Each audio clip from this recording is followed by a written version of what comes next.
You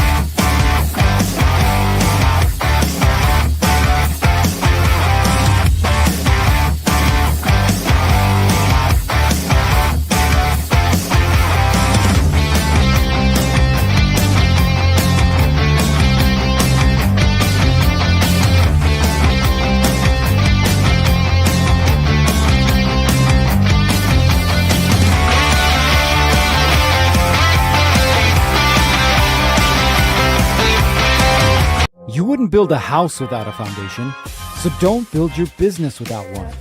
This is Mindset Monday, where we lay out the tools, frameworks, and mindset you need to scale your contracting or trading business today. I guess I took myself off the stage. Welcome back to Mindset Monday. I'm your host, Gerritt Bake, here in conjunction with our good friends over at Contractor Plus. We just got a new shirt. Guess you can't see it because the mic's in the way. Hold on. There you go. BuildPro. I love it. We're going to start doing some giveaways here, I think next week. That's what we got planned. Excited for you guys. So if you're here live, go ahead and drop your name and your business name in the chat, and we'll give you a good old shout out. First of all, I want to apologize. I was sick last week. Whatever the hell is going around came and got me and absolutely destroyed me. And in fact, I'll probably be coughing once or twice. So I apologize for that, but definitely feeling a whole lot better than I was before. So happy to be here for sure. Got ground fog that gave us the good old hand wave. Welcome, my friend, to the show. All right. So something really interesting happens when you're focused on growing your business, right? And it's this idea or this thought that everything is your responsibility. And it's not that it's a bad thing, because honestly, that's the only way that your business ever grows to the level that you want it to grow to. We just onboarded a new assistant, as client success manager is what we're calling him, yesterday, or not yesterday, today's Monday, Thursday of last week. And in part of that conversation, I talked to him about the reason why we wanted him to be part of our team.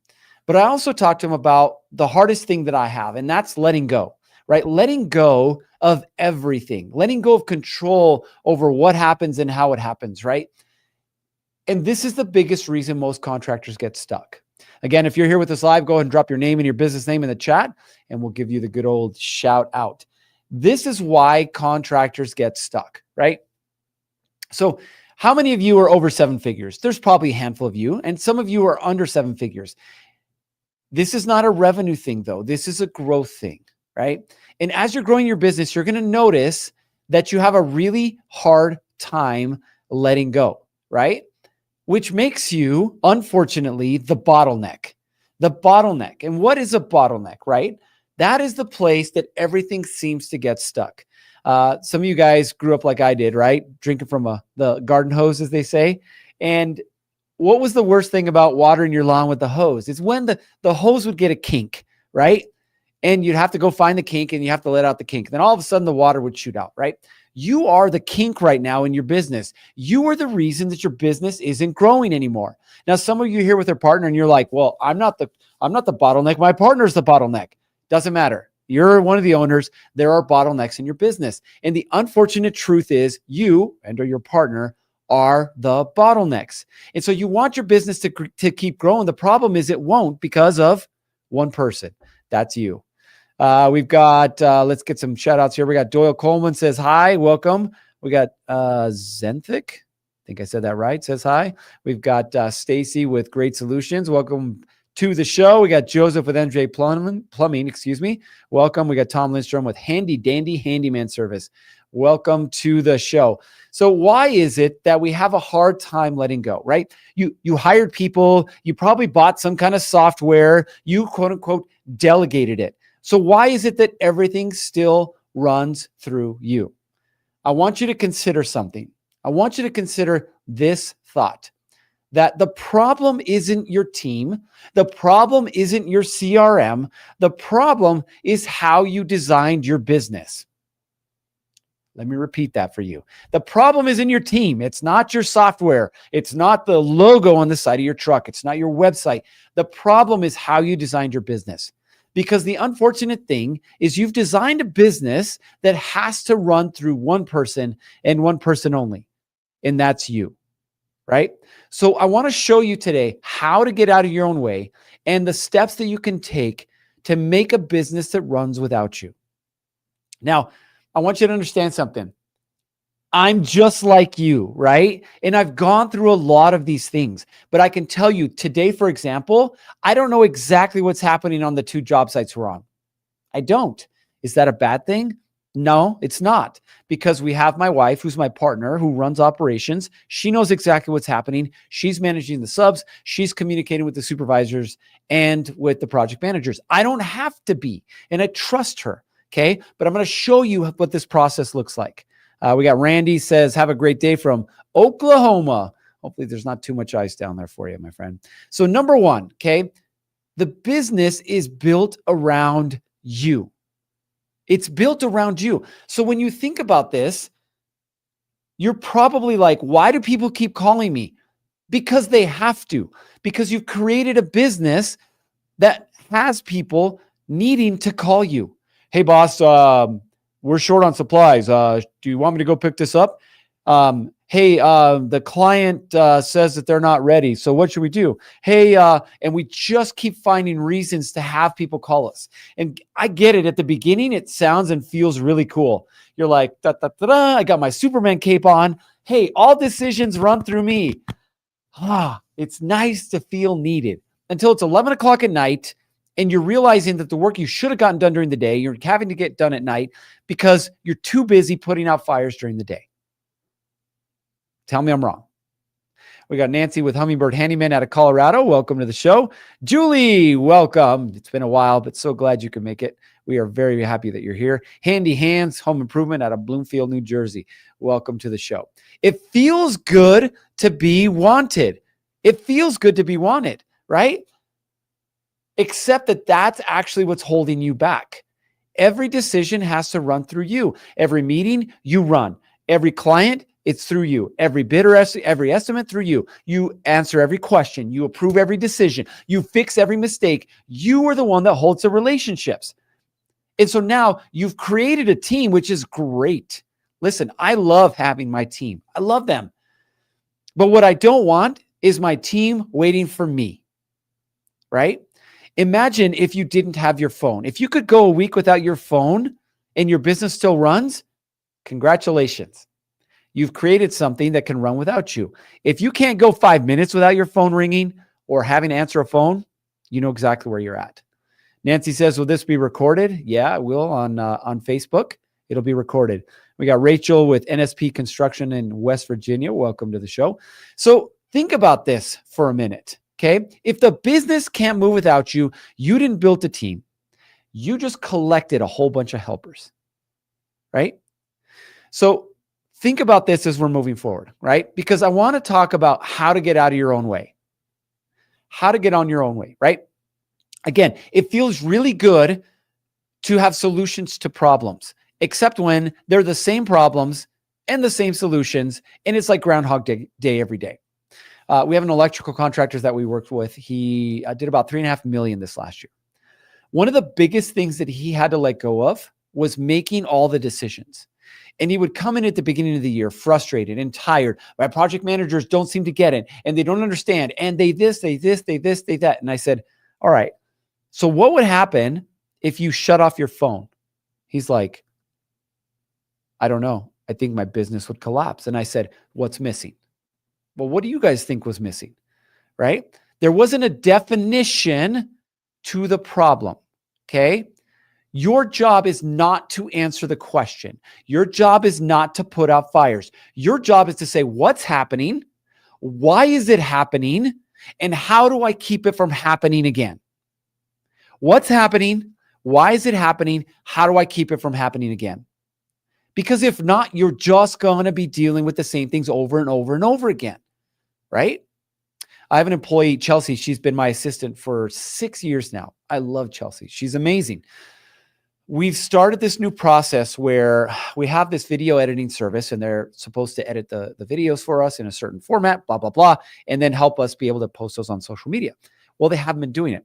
And so Chelsea, I'll ask her for updates. How are we doing on this video? How are we doing on that thing? And she'll send me the video and she'll say, here's what we have. Initially, for the first probably 5.5 years, what would I do? I would say, oh, well, fix this, change that. Let's modify this, right? Yeah, I just got that problem taken care of. Except when it happened again and again and again. And finally, I realized that, you know what I need to do with Chelsea is I need to empower Chelsea to make the decisions that she needs to make in her position. Here's the framework. Here's the outcome that we're after. Here's the steps to get there. This is your responsibility. So now when she sends something over to me, like she did this morning, which was a finished product, excuse me, she asked me, what did you think? And I said, I don't know. What do you think? And I dumped it back on her. I dumped it back on her because I wanted her to understand that it's her responsibility. It's her problem. It's her responsibility, right? She needs to figure it out. Now, if there's something outside of that that I need to deal with, I will. But ultimately, my job is to empower her to do her job. We got Sean with Mower Medic, close to Beaumont, Texas. Welcome to the show. So your job is to stop solving and start defining. Don't answer the question, right? Figure out, is this a process problem that I have? Instead of coming to ask me, what should I do, boss? What should I do in this situation? I don't know what to do. Start asking yourself, do I have checklists? Do I have SOPs? Do I have rules, right? When people call you and say they're done with the job, what does that mean? You're going to ask them a series of questions. Did you do this? Did you do this? How about this? How about that? If you're doing that on every single job, create a checklist. And now when they call you and they say, hey, boss, we're done with the job. Cool. Did you finish the checklist? No. Okay, then you're not done with the job. Call me when you are. Click. And now when they call you and they're done with the job, they're done with the job. They follow the checklist, right? If somebody doesn't know how to do something, create a process around it. Create an SOP around it. So you have a reference point to go back to. And it's not YOU. Your job isn't to be the smartest person in the room. It's to make a business that's duplicatable, because what's duplicatable is scalable. Pause for dramatic effect. All right. Now, what is it that you need to do? Okay. So let's go back to this electrical contractor. What we started to identify first was at the different levels, right? The lead, the project manager, right? At these different levels, we said, what are the decisions that can be made at this level? Right? I don't have to get involved. Hey, we're short on wire. Why are you calling me? I don't have to get involved, right? So what are the decisions that can be done at a level below yours, right? List that out. Then who is responsible for making those decisions, right? Assign it to someone. Now there's going to be some things that fall through the cracks, right? What needs your approval? And they should know that as well, right? So for our commercial construction management company, if there's a safety issue, I don't care if somebody stubbed their toe. I need to know. I need to know. We literally had a guy fall off a ladder on a job site.